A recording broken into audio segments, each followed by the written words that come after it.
बिस्मिल्लाहिर्रहमानिर्रहीम। आज हम बात कर रहे हैं एचईसी की पॉलिसी 2023 है। एचईसी ने फ्रेश कैंडिडेट्स के एमए और एमएससीज की रजिस्ट्रेशन को रोक दिया है। अच्छा, ये कोई नई बात नहीं है, ये बात मार्केट में 4-5 साल से थी। ये रूमर थे कि यूनिवर्सिटी और बिलखसूस एचईसी इन लाइन्स पे काम कर रही है, सबको पता था, ऑब्वियसली। अच्छा, ऐसी सोसाइटी जहाँ पे बीए बाय चांस और एमए बाय डांस वाले फिनोमेना राइज हो या फिनोमेना गर्दिश कर रहा हो, तो ऐसी सोसाइटी में एचईसी के ऐसी पॉलिसी को लेके आना ऑब्वियस सी बात है। तो आज अब ये समझते हैं कि हम इस पॉलिसी एचईसी की इस पॉलिसी को जरा इवेल्युएट कर लेते हैं कि इसके क्या प्रोज है और क्या कॉन्स हैं। तो सबसे पहले हमें ये समझ आती है कि भाई एचईसी के पास इतना बड़ा इंफ्रास्ट्रक्चर नहीं है कि लाखों स्टूडेंट्स को फैसिलिटेट कर सके। अगर वो पहली गलती तो यही है कि 2 साल का जो सर्टिफिकेशन है, डिग्री है, उसको 4 साल में ले जाओगे। भाई अब किस दौर में रह रहे हो, ग्लोबल विलेज है। लोग तो अब डिप्लोमास को शॉर्ट करते जा रहे हैं कि शॉर्ट सर्टिफिकेशन की तरफ आ रहे हैं। अब 2 साल के बजाय अपनी यूथ को 2 साल के बजाय 4 साल तक आप उनको उलझा रहे हो, तो ये गलत है। एक बात। दूसरा, यूनिवर्सिटी के पास, एचईसी के पास या यूनिवर्सिटी के पास इतना इंफ्रास्ट्रक्चर नहीं है कि वो लाखों स्टूडेंट्स को फैसिलिटेट करे जैसे हमने कहा। तो फिर उसका क्या हल क्या है? दूसरा, तीसरा, और ना ही स्टूडेंट्स के पास इतना जो है वसाइल है कि वो रिमोट एरिया से आके वो जो है in the middle of the heart of the जो है सिटीज में जाके यूनिवर्सिटी में जाके पढ़े। तो ये नहीं हो सकता, ये मुश्किल काम है।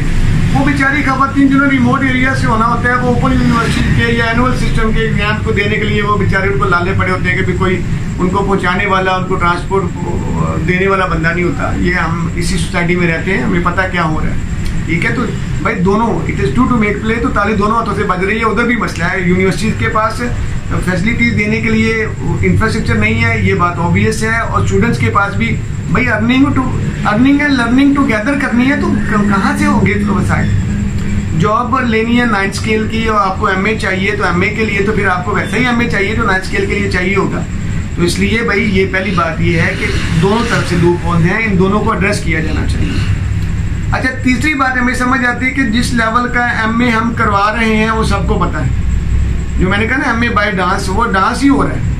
उसकी वजह क्या है कि हमारे जो स्टूडेंट्स हैं वो इतने प्लेन एजुकेशन को इतनी प्लेनली रट्टा लगा रहे हैं कि आपकी सोचो।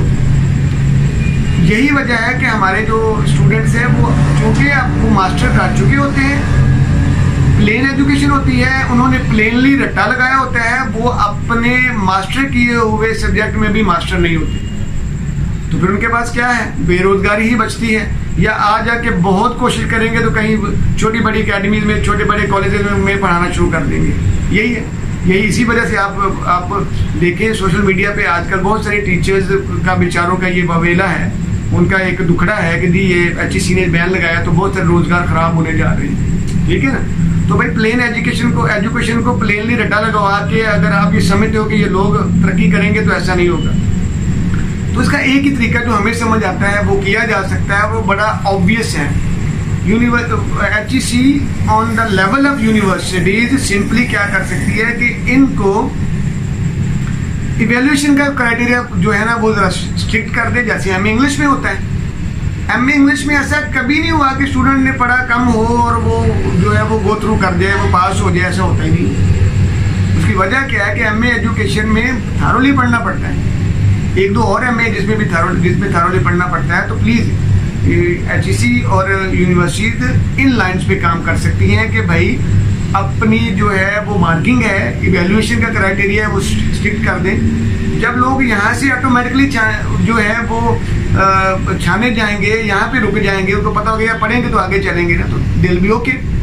तो बजाय इसके कि आप सारे सिस्टम को ही रोल बैक कर दो, सारे सिस्टम को खत्म कर दो, आप इसको हल्के हल्के टचेस के साथ इसको अपडेट किया जा सकता है। 2 साल की डिग्री 4 साल में करवाने वाली बात जो गलत है वो नहीं होनी चाहिए, ये हमें समझ आता है। और बहुत सारे जो रोजगार हैं जो डिस्टर्ब हुए पड़े हैं उन पे भी हमें नजरसानी करनी है कि प्राइवेट जो टीचर हैं या जॉबर्स हैं खास तौर पे उनके जो पढ़ रहे हैं उनका भी बड़ा मसला है। तो हम ये समझते हैं कि ये लूप होल्स हैं दोनों पार्टीज को, on the part of the students, on the part of the teachers and on the part of the HEC। ये दोनों चीज़ें, दो तीन जो स्टेक होल्डर थे सबको बैठ जाना चाहिए, ठीक है। सबको बैठ के इसका कोई एक दरमियानी राह निकालनी चाहिए जिससे फ़ायदा हो सके। यूनिवर्सिटीज़ को, HEC को बिलखसूस जो है वो एजुकेशन फ्रेंडली माहौल देना है। अगर एजुकेशन फ्रेंडली माहौल नहीं होगा तो जो लेवल एजुकेशन का हमारे यहाँ चल रहा है, या जो लेवल जो है हम चाह रहे हैं भैया, वो अपडेट नहीं होगा, वो हम अचीव नहीं कर पाएंगे। जी, जज़ाकल्लाह।